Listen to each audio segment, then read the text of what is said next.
কাছে শুকরিয়া করি 12টা দিন পানি ছাড়া, 12টা দিন তারা পানি ছাড়া, 12টা দিন বিদ্যুৎ সংযোগ তাদের কাটা, 12টা দিন তারা খাদ্যের অভাবে আছে।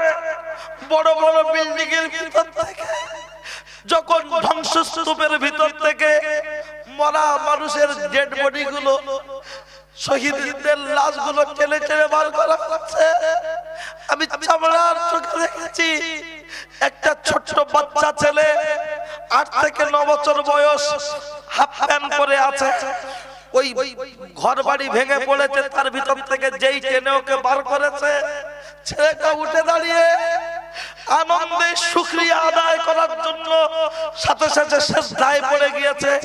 তার ভাষায় সে বলতে চেয়েছে, গো আল্লাহ, সবাই শহীদ হয়েছে, বিল্ডিং এর তলায় পড়ে তুমি আমাকে বাঁচিয়ে রেখেছো, আমি তোমার দরবারে মাথা নত করছি, জোরে বলুন সুবহানাল্লাহ। চামড়া চোখে দেখেছি 47টা লাশ গতকালকের দাফন করেছে একটাই কবর, একটাই কবরে 47টা লাশ। কবর কি করে খুঁড়বে? কোন রকম জানাজা করে লাইনে কাতারে একসঙ্গে 20, 50, 100, 150 করে জানাজা হচ্ছে। 100, 150 করে জানাজা পড়ার পরে একটাই গণকবর, যাকে বলা হয় গণকবর। কে কার লাশ দেখবে, কে কার খুঁজবে?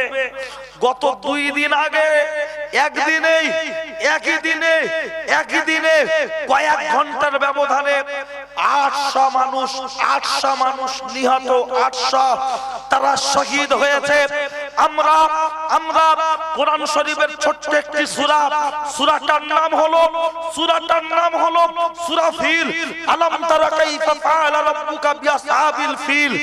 আমরা কোরআন শরীফের সূরা ফিলের তাফসীরটা খুললে, তাফসীরে ইবনে কাসির, তাফসীরে বাইদাফি, তাফসীরে জালালাইন, তাফসীরে মাজাহিরি, এগুলো খুললে তার শান নজুল দেখা যায়।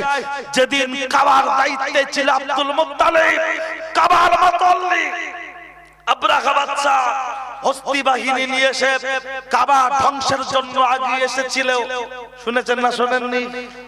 কাবা ধ্বংস করার জন্য আগিয়ে এসেছিল। আমি ফিলিস্তিনের কথা বললে চোখে পানি রাখতে পারি না, বুকটা ফেটে যায়, কলিজা ফেটে যায়।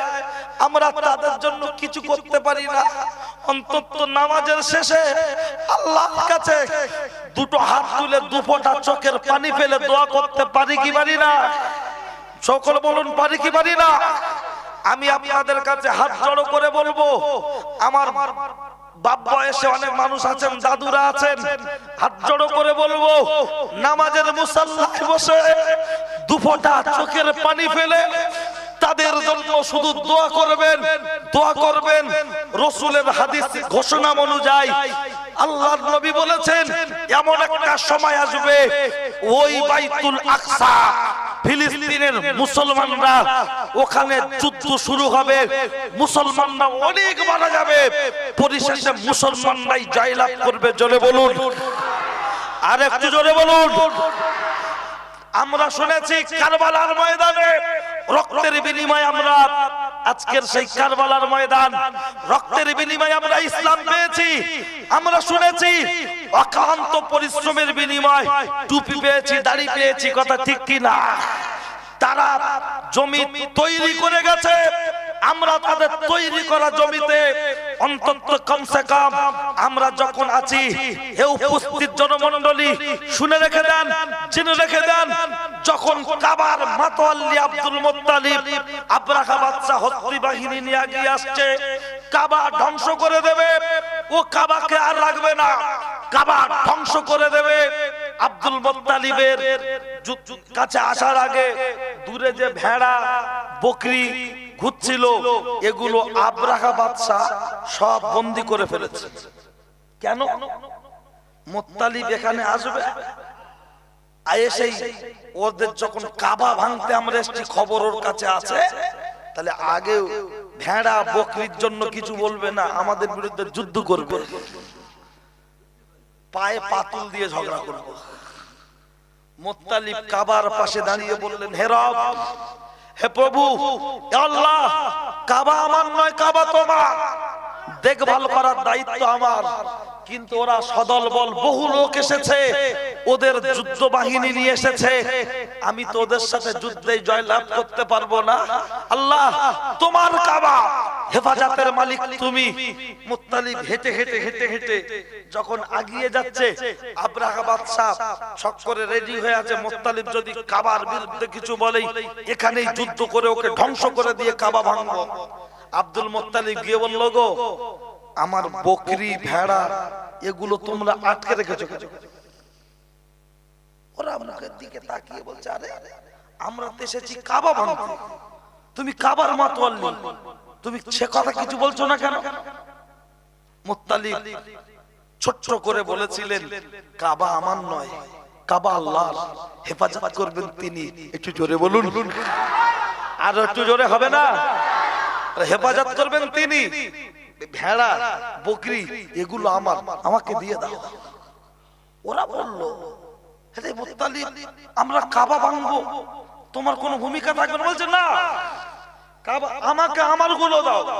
ওরা মনে করলো তার সুযোগ পেয়ে গেছে, আর কোনো বাধা, কোনো মায়ের লাল নেই আমাদের আটকানোর জন্য। কিন্তু আমার আল্লাহ ওই দিন যে কামান বাহিনী পাঠিয়েছিল তার নাম আবাবিল পাখি। আবাবিল পাখি ওটা AK-47, ওতে গুলি লড়ছিল কটা? তিনটে তিনটে তিনটে, দুই পায়ে দুটো, ঠোঁটে একটা। তাফসীরের কিতাব এসেছে দুই পায়ে দুটো কাঁকর, ঠোঁটে একটা কাঁকর, তিনটে কাঁকর বন্দুকের গুলির মতো নিয়ে উঠছে উঠছে। আব্রাহা বাদশা হস্তি বাহিনী নিয়ে কাবার দিকে যখন আগিয়ে আসতে লাগলো, ও হাতি উঠতে চাইছে না, জোর করে যখন নিয়ে আসতে চাইছে, আবার আল্লাহর অর্ডার হয়ে গেল, মার, বন্দুকের গুলি কর, গুলি কর। আবাবিল পাখি, এক ঝাঁক পাখি, যেই ঠোঁট এবং দুই পা থেকে এক একটা পেটো বোম যেই ছেড়েছে, সাথে সাথেই ওরা ধ্বংস হয়ে মাটির সাথে মিশে গেছে। একটু জোরে বলুন সুবহানাল্লাহ, আর একটু জোরে বলুন আল্লাহ আল্লাহ আল্লাহ। আমরা ইতিহাসে পড়েছি, আমরা তাফসীরে পড়েছি, শানে নজুলে পড়েছি, আমরা আবাবিল পাখির ইতিহাস পড়েছি, কিন্তু তাদেরকে আমরা চোখে দেখি নাই। কিন্তু 2023 সাল ফিলিস্তিনের গাজার মুসলমানদের দেখেছি, ফিলিস্তিনের গাজার মুসলমানদের দেখেছি। আল্লাহে আল্লাহ সাক্ষী, তারা তাদের ভিডিওগুলো যারা দেখেছেন, বাইতুল মুকাদ্দাস, বাইতুল আকসা, জেরুজালেম, তারা বুকের সাথে আঁকড়ে ধরে রাখার জন্য কাফেরদের বিরুদ্ধে, ইহুদিদের বিরুদ্ধে মাথায় শরীরের সাথে বড় বড় বেলুন, বড় বড় বেলুন যেগুলো ফিট করে, যেগুলো আমরা বলি প্যারাশুট, প্যারাশুট মাথার সাথে ফিট করে, বন্দুক নিয়ে, বম নিয়ে, যুদ্ধের অস্ত্র নিয়ে ইহুদিদের বিরুদ্ধে আবাবিল পাখির মতো উড়ে উড়ে তাদের সাথে সংঘর্ষ করতে। ওগো আল্লাহ, আমরা আবাবিল পাখিকে দেখিনি, উঠতে দেখিনি, আমরা তাফসীরে পড়েছি, কিন্তু এ যুগে মানুষ নামিয়ে আবাবিল পাখির মতো উড়ে উড়েও তারা শহীদ হচ্ছে। একবার জোরে বলুন সুবহানাল্লাহ, আর একটু জোরে বলুন। দেখেননি আপনারা কেমন উপরে উঠছে তারা? তাদের কি মরার ভয় নেই? তারা বলছে বেঁচে থেকে লাভ কি যদি জেরুজালেম ইহুদিরা দখল করে ফেলে। তারা বলছে বেঁচে থেকে লাভ কি? এরা কারা জানেন? এরা ইহুদি। হিটলার, হিটলার যারা ইতিহাস পড়েছেন জানেন, হিটলার ইহুদিদের বহু ইহুদি মেরেছে, লক্ষ লক্ষ ইহুদি মেরেছে। হিটলার বলল ইহুদির একটা ঝাড়কে আমি আর মারলাম না, রেখে দিলাম। বলছে কেন? বলছে রেখে দেওয়ার কারণ হলো আমাকে লোক সবাই খুব খারাপ বলবে, কারণ আমি হিটলার, আমি লক্ষ লক্ষ ইহুদিকে একসঙ্গে মেরে শেষ করে দিয়েছি, আমি খুব বাজে লোক, খুব খারাপ লোক, তাই একটা ঝাড় বাঁচিয়ে রেখেছি। এদের জ্বালা যখন লোক ভোগ করবে তখন আমি ভালো কি খারাপ, আমার দোষ কি দোষ নেই, তারাই বিবেচনা করবে। বুঝতে পারছেন? হিটলার ওই একটা গোষ্ঠী একটা ঝাড় রেখে দিয়েছিল, ওই ঝাড় ওদের কেউ জায়গা দিচ্ছিল না, মুসলমানরাই বলল আরে তোমরা এমন করো না, তোমাদের কষ্ট হচ্ছে, আমরা থাকা জায়গা দিচ্ছি, থাক। কারা বলবো? মুসলমানরা। এই কথাই বলে না, খেতে দিলি সুদি চাই। ওদের দয়া করে একটু জায়গা দিয়েছে, একটু জায়গা নিয়ে কিনো দিয়ে চাপতে ওদেরকে সরিয়ে দিয়ে 100% মধ্যে 95%, 85%, 85% জায়গা ওরা দখল করে নিয়েছে ইহুদিরা। তাহলে আমাদের জায়গা ওদেরকে থাকতে দিয়েছে, থাকতে দেওয়ার ফলে 100-র মধ্যে 85% তারা দখল করে নিয়েছে।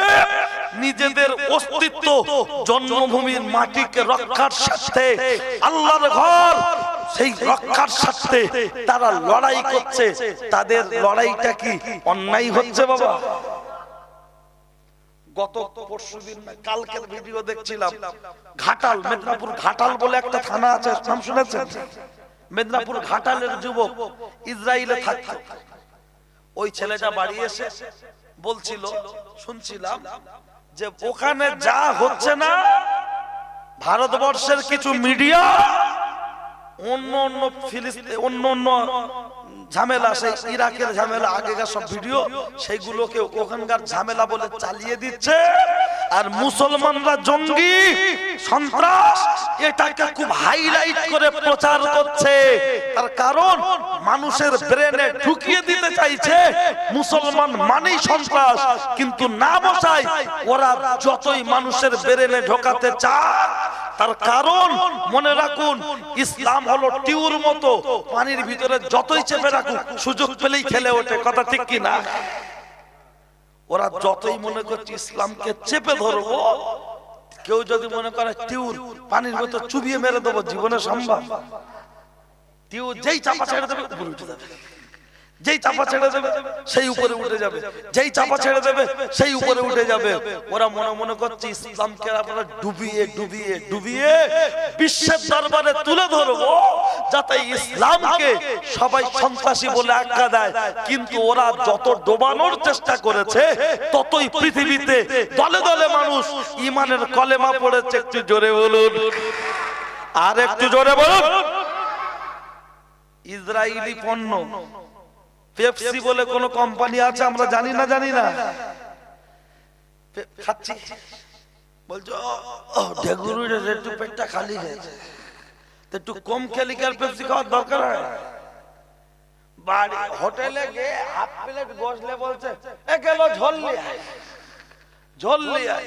হোটেলওয়ালা মনে করছে কোথাকার কাওড়া এসে হাফ প্লেট গোশ না 4 বার ঝোল দিচ্ছে। আর খানা বাড়ি খালি বলছে আমার শরীরটা ভালো না, ঝোল দিস নি, একটু চেপে মার। কেন বলছে শরীরটা ভালো না। হোটেলে হাফ প্লেট গোশ নিয়ে 4 বার ঝোল, খানা বাড়ি, বিয়ে বাড়ি, অনুষ্ঠান বাড়ি বসে তখন বলছে ঝোল আর আলু ভাজা যা দিবি দে, শরীরটা ভালো না। বলার উদ্দেশ্য ফিলিস্তিনি পণ্য বয়কট করুন। বলবেন সাদ্দাম হোসেন ফিলিস্তিনি পণ্য বুঝবো কি করে? কি চিহ্ন এটা বলার দরকার? মূর্খ লোক যারা, মানে আমি আপনাকে অপমান করতে চাইছি না, যারা লেখাপড়া খুব বেশি জানেন না, 1, 2, 3, 4 নাম্বার জানেন। কোন মাল কিনলে যদি চিপসের প্যাকেট থাকতো দেখানো যেত, কদিন মনে করছি কটা ছবি তুলবো, মানে সারাদিন বিভিন্ন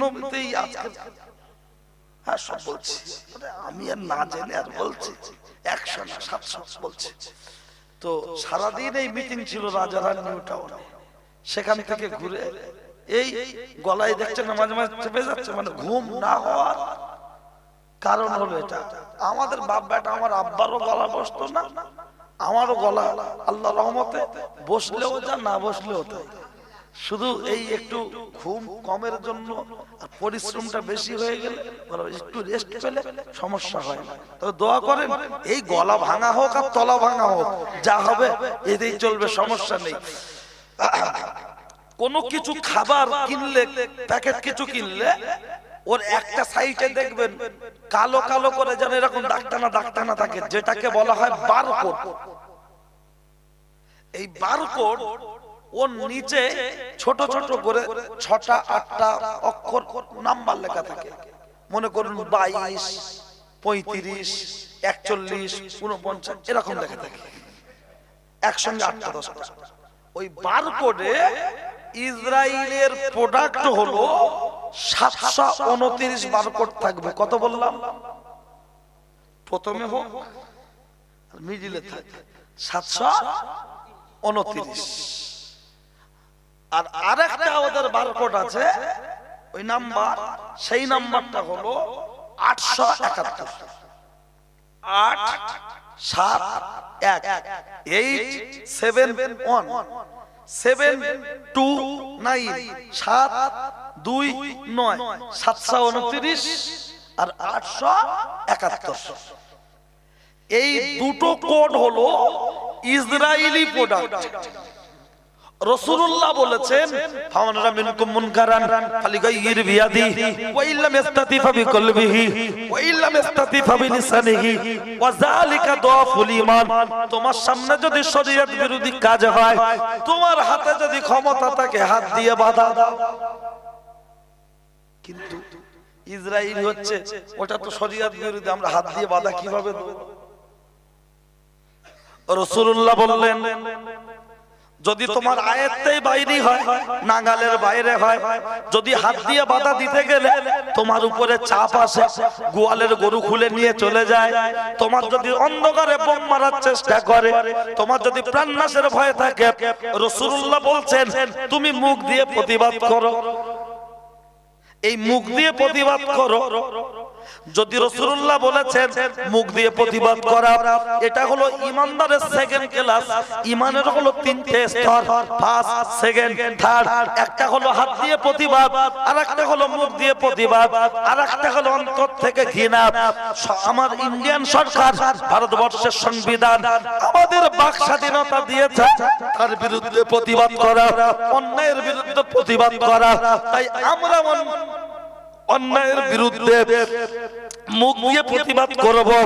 ওদের পণ্যগুলো যদি আমরা কেনা বয়কট করি, আমাদের ইন্ডিয়ান প্রোডাক্ট, ভারতীয় যে প্রোডাক্ট গুলো আছে সেগুলো যদি আমরা কিনি, তাতে 2 টাকা থাকলে লাভ হলে আমার দেশে থাকবে না, থাকবে না। তাই ইসরায়েলি প্রোডাক্ট পণ্য বয়কট করুন, আমাদের ইন্ডিয়ান প্রোডাক্ট, দেশের প্রোডাক্ট ব্যবহার করুন। যারা ডাব সাবান মাখছেন, ডাব শ্যাম্পু মাখছেন, বাড়ি গিয়ে দেখবেন তো কোড নাম্বার কত, বুঝতে পারছেন? হ্যাঁ, যারা ডাব সাবান মাখছেন, শ্যাম্পু মাখছেন, মেয়েরা সেই মুখে এটা ওটা মাখে না, সব বিভিন্ন কোম্পানি আছে, তার মধ্যে লরিয়াল একটা কোম্পানি আছে। আমরা ওসব জীবনে কিনি না, অভ্যাসও নেই। ওই একটা নাম কালকের একটা দোকানের সামনে দেখছিলাম লাগানো আছে, দেখলাম যে হ্যাঁ ওর ভিতরে লরিয়াল কোম্পানির বিভিন্ন মেয়েদের মুখে মাখা এটা সেটা অনেক কিছু আছে। লরিয়াল কোম্পানিটা হলো তাদের, আরো অনেকগুলো আছে, দেখি দুটো একটা একটু স্মরণ করার জন্য বলি। আল্লাহ,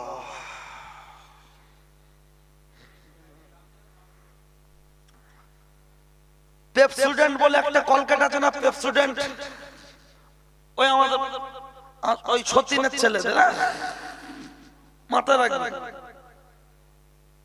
বাটা, বাটা যে জুতো, বাটা কোম্পানি, যদিও আমাদের দিকে খুব একটা চলে না, বলার উদ্দেশ্য সোশ্যাল মিডিয়ায় লাইভ চলছে তো দূরে কাছে বিভিন্ন জায়গার লোক দেখবে শুনবে, তাই বলে দিচ্ছি। আর একটা হলো ক্লোজআপ আছে, আরেকটা আছে ওই সানসিল্ক বলে একটা শ্যাম্পু আছে না, ওই খালাতো ভাই,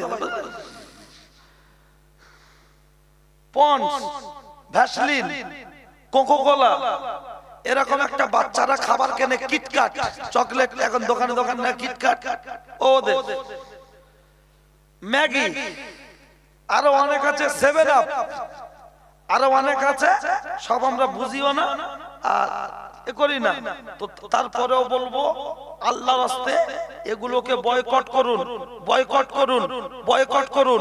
এই দেখেন যারা বারকোট, একদম গ্রাম অঞ্চল অনেক বাপ চাচারা আছেন, বারকোট মানে আপনারা দূর থেকে দেখতে পাবেন কিনা জানি না, তারপরেও দেখিয়ে দিচ্ছি। এই কালো ঝিরঝিরে জায়গাটা উপরের দিকে দেখেন, দেখতে পাচ্ছেন কালো ঝিরঝিরে জায়গাটা, এইটা হলো ওই বারকোট বলে। এই উপরে কালো ঝিরঝিরে জায়গাটা বারকোট। অন্তত গ্রামের যুবক ছেলেদের বলবো, বাপ চাচাদের একটু ভালো করে এটা চিনিয়ে দিয়ে যে বারকোট এইটা বলে বড় আব্বা, খালু, মামা, একটু দেখে নাও। আর 729 গোল করে দাগ দেওয়া আছে, 729। এই দেখেন একটা ইসরায়েলি প্রোডাক্ট, এই গোল করে দাগ দেওয়া আছে, লাল বর্ডার দিয়ে দাগ দেওয়া আছে। ইসরায়েলি প্রোডাক্ট কোড বলে গুগলে বলবেন, আপনি বলছেন ঠিক কি ভুল বুঝবো কি করে? প্রশ্ন করতে পারে তো। গুগলে লিখবেন ইসরায়েলি প্রোডাক্ট কোড,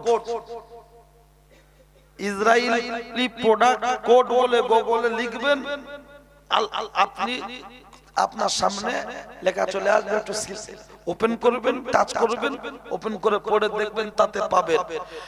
আমি মিডিয়ার মাধ্যমে যে যেখান থেকে দেখছেন, সকল জাতি ধর্ম বর্ণ নির্বিশেষ সকলের উদ্দেশ্যে বলবো, আল্লাহর রাস্তে ইসরায়েলি পণ্য বয়কট করুন। যে পণ্যটা লাভাংশ নিয়ে আমাদেরকে মারার কাজে ব্যবহার করা হচ্ছে, সাবধান, ও পর্যন্ত রাখুন। কি আপনাদের অসুবিধা লাগছে নাকি? পিছনে বাচ্চা ছাড়া ঠিক আছেন তো? হ্যাঁ, কদমতলার লোক যদি থাকে চাঙ্গা, পাশে ওরা লাগাতে পারবে না দাঙ্গা, বুঝতে পারছেন তো? সবাই মিলে আর একটু আল্লাহর নামের ধ্বনি, কারো জবান যেন বন্ধ না থাকে, নারে তাকবীর। এতগুলো লোক আল্লাহর নামের ধ্বনি নেড়ে চড়ে দিই না, এতক্ষণ তো অন্য জায়গার মাইকের আওয়াজ চলে কিছু বলি, এখন তো সব আওয়াজ বন্ধ হয়ে গেছে। এবার একটু নড়ে চড়ে আল্লাহর নামের ধ্বনি দিই। আপনাদের কি গরু চলে না, পোল্ট্রি খান নাকি? আওয়াজ এরকম কেন? শহরের লোক, চা খাওয়ার লোক একবার আল্লাহ একবার 2 মিনিট চুপে থাকবে। আর আমাদের গ্রাম অঞ্চলের লোক পান্তা খাওয়া লোক একদম খাবে, যেমন খাবে তেমন কলজে তেমন চিল্লাবে। একটু আল্লাহর নামের ধ্বনি, নারে তাকবীর। মোহাম্মদ রফি গান বলে গলা ফেটেছে, কারি আব্দুল বাসিত কোরআন পড়ে গলা ফেটেছে। মোহাম্মদ রফি হজ করে আসছে, স্টেজে লোকেরা ধরো, হাজী সাহেব গান বলো, বলছে টাটকা হজ করেছি, কি করে গান বলি? ওই একটা বলো না, যেই মাইক্রোফোন দিয়েছে নফরত কি দুনিয়া যেই শুরু করেছে, সেই একদম গলা ফেটে 12টা বেজে। আর মুসলমান জাত যত হাওয়া দেয় তত ফলে, কথা ঠিক না ভুল? এই ভোট যখন আসবে, নেতারা শুধু সেকে বলবে, এ খলিল, এ বাবলু, এই পাড়াটা না আমাদের একটু বিরুদ্ধে আছে, ভোটটা দেখে নিন। ও একদম জীবন বাজি রেখে বলছে, আমার চিনিস, লাশ ফেল দেবো। আর ঠিক সময় ঠিক করে টেনে দিল, পড়ে গেল। ওর বউ কাঁদছে, বাচ্চা কাঁদছে, লোকেরা এসে বলছে, আমরা এদের পাশে আছি, আমরা এদের পাশে আছি। মাটি হয়ে গেল 2 মাস পরে, তখন আর বউ বাচ্চার কেউ চিনতে পারে না, কথা ঠিক কি না? তখন বাচ্চাগুলো পাড়ার কুকুতাদের মতো হয়ে যায়, এর ধরে ওর ধরে লাথি ঝাঁটা খায়, বউ বিধবা হয়, বাচ্চাগুলো এতিম হয়। আর ও লড়াই করে ভোটের জায়গা তৈরি করে দিয়েছে, ওর উপরে বসে ওরা হাত চুষছে। আর এর বউ পাড়ায় পাড়ায় লোকের ঝিগিরির কাজ করছে। আরে কি মুস্তান, চার দোকানে বসে এরকম করছে, যেন মনে হয় ও শুইয়ে দে বুকের উপরে জিসিবি চালা। যেদিন পড়ে থাকবে রাস্তার গায়ে, সেদিন আর কেউ চিনতে পারবে না। কেউ যত হাওয়া দেয় তত ফলে। মুসলমানরা গত ইলেকশনে মরণের সংখ্যা 82%। কত পার্সেন্ট বললাম? 82%। চাকরি 2%, আর ইলেকশনে মৃত্যুর সংখ্যা 82%। এদের মতো মুসলমান কচু পাতা, কচু গাছে গলায় দড়িতে মরার দরকার না, অন্তত 4 গ্লাসে ডুবে মর। চাকরি 2%, আর ভোটের সময় মারামারি করে মরণের সময় 82%, 82। এ তো লজ্জা শরম রাখবো কোথায়? দেখাতে পারবেন কটা মুসলিম মরেছে? কটা? একদম হাতে গোনা। আর মোল্লা বলছে, মোল্লারাই তো মরে, মোল্লারাই তো মরে। আর গদি বসে কেডা? এটা বোঝো না? রাজনীতি করতে আমি রাজনৈতিক প্রেক্ষাপটে আলোচনা করি না। সব পার্টি আমার কাছে ভালো, সব পার্টি খারাপ, ওটা কথা নয়। রাজনীতি করো, যার ভালো লাগে তার ভোট দাও, তবে রাজনীতিকে কেন্দ্র করে এক ভাই আর এক ভাইকে মেরে বাড়ির বউটাকে বিধবা করো না, বাড়ির বাচ্চাটাকে এতিম করো না। ঘুটে পড়ে গোবর হাসে, আজকের ওর বউ বাচ্চা কাঁদছে, তুমি হাসছো, একদিন তুমিও শোবে, তোমার বউ বাচ্চা কাঁদবে। নাকি ভুল বলছি? আমি কোন পার্টির সাপোর্টে বলছি না, যেটা আমাদের ভুল হচ্ছে সেটাই বলছি।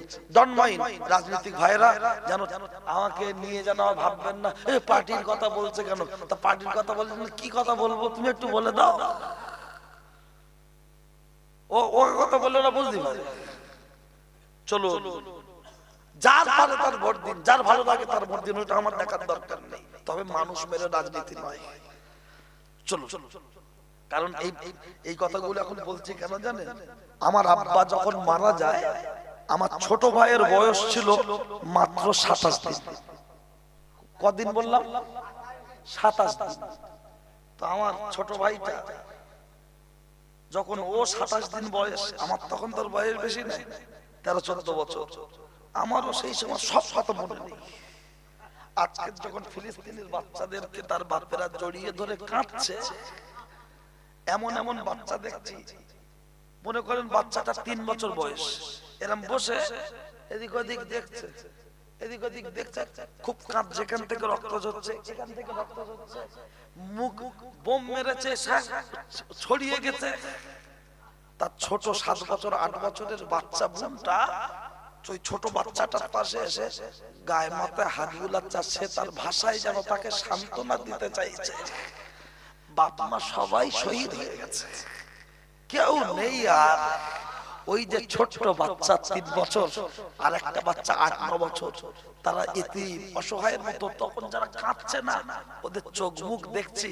আর আমার ছোট ভাইটার সেই ছোটবেলায় আব্বা হারানো কষ্টের কথাটা আমার চোখের সামনে ভেসে আসছে। যখন আমার ছোট ভাইয়ের এই কষ্টটা মনে হচ্ছে, তখন যাদের অল্প বয়সে বাপ হারিয়ে যাচ্ছে, অল্প বয়সে মা হারিয়ে যাচ্ছে, তখন সেই সমস্ত বাচ্চাদের কথাটা বুকে লাগছে আমার। তাই আবেগে এই কথাগুলো বললাম। বোঝাতে পেরেছি? আমি অন্য কোনো উদ্দেশ্য নয়। ও ছেলেরা, ও নওজোয়ান যুবকেরা, ও আমার মুরব্বিয়ান বাপ, অন্যায় হলে আমার করে দেবেন মাপ। আমার নাম সাদ্দাম, আমার নেই কোনো দাম, কথাগুলো হবে টাইগার বাপ, শুনলে আসবে অনেক কাম, দিতে পারবো না আপনাদের সময়ের দাম। আমি যে কথা বলছিলাম, বলতে বলতে আপনাদের মাঝে অনেক দূর পর্যন্ত চলে এসেছি। ব্যথা নয়, ব্যথা নয়, শুনে রেখে দেন, জেনে রেখে দেন কোথায় বলতে বলতে চলে এসেছিলাম। আপনারা বলবেন ও সাদ্দাম হোসেন আমাদের তো মনে নাই, কিন্তু আপনাদের মনে না থাকলেও আমাকে তো মনে রাখতে হবে, কারণ আমার নাম সাদ্দাম আলী, যতটুকু যা বলি খোলাখুলি, সুতরাং আমাকে তো মনে রাখতে হবে। আমি আপনার মাঝে বলতে বলতে চলে এসেছিলাম, ইন্নাস সালাতা তানহা আনিল ফাহশাই ওয়াল মুনকার, নামাজ ভালো কাজে আদেশ করে, অসৎ কাজে বাধা সৃষ্টি করে। কিন্তু এমন লোক আছে 5 ওয়াক্ত নামাজ পড়ছে, অথচ বাপ মার সাথে খারাপ ব্যবহার করছে, কপাল কালো হয়ে যাচ্ছে, ওর মাথায় বাজ পড়বে। এই কথা বলছিলাম না বলিনি? বলতে বলতে আমি বাপমার সাথে খারাপ ব্যবহার, গ্যাস জ্বালানো, খড় জ্বালানো, তুষ জ্বালানো, গুটে জ্বালানো, বলতে বলতে দিকে চলে এসেছিলাম। ও ছেলেরা, ও নওজোয়ান যুবকেরা, ও পর্যন্ত আপনি মনে রেখে দেন, যেহেতু কোরআন বলছে ইন্নাস সালাতা তানহা আনিল ফাহশাই ওয়াল মুনকার, নামাজ ভালো কাজে আদেশ করে, অসৎ কাজে বাধা সৃষ্টি করে।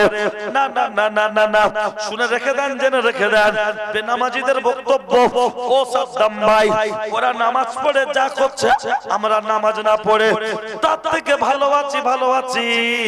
তোমরা মাইক ধরলেই বলছো নামাজ পড়ো, ওদের থেকে তো আমরা ভালো আছি। আমি সাদ্দাম হোসেন বলবো না না না না না, ও যুবক তুমি কখনো ভালো নাই। বলবেন কি করে?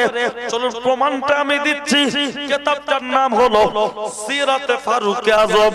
বাজারে কিনতে গেলে পাবেন না, ফুরফুরা শরীফের লাইব্রেরিতে কিতাবটি আছে। আমার আব্বাজান যখন ফুরফুরা শরীফ মসজিদে ইমামতি করতেন তখন মাইনা ছিল 70 টাকা। তখন রোজের দামও ছিল কি না?